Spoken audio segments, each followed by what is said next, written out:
La història de la Biblioteca Popular de la Dona a Barcelona no s'explica sense el mecenatge de Francesca Bonamesson Farriols, nascuda a la capital catalana el 1872 i filla del matrimoni dels pròspers comerciants tèxtils Gil Bonamesson, de Sant Pere dels Forcats, a la Catalunya Nord, i d'Agustina Farriols. La història de Bonamesson i la Biblioteca Popular de la Dona comença a cavall dels segles XIX i XX i seria la pionera del seu gènere a Europa. Bonamesson s'havia casat amb el prestigiós advocat Narcís Verdaguer i Callís, cosí germà de mossèn Cinto i molt ben relacionat amb les elits catalanistes de Barcelona. Amb els diners que va rebre a la seva herència i amb els contactes del seu marit, posaria en funcionament el seu gran projecte. La Biblioteca Popular de la Dona obria portes l'any 1909 amb l'objectiu de promoure la cultura de les dones barcelonines i catalanes, oferint inicialment coneixements científics, artístics, manuals i d'educació física.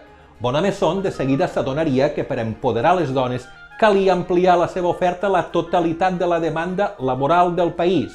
Va transformar la biblioteca en l'Institut de la Dona i va implantar estudis de comerç i d'indústria. La gran acceptació que va tenir aquella iniciativa l'animaria a obrir progressivament noves línies de formació.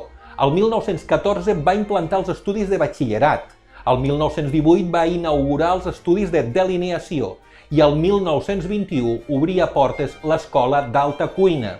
Segons Rosa Sensat, directora del centre, en qualsevol dels casos l'ensenyament que s'impartiria tenia l'objectiu que les dones poguessin exercir una carrera professional en condicions d'igualtat.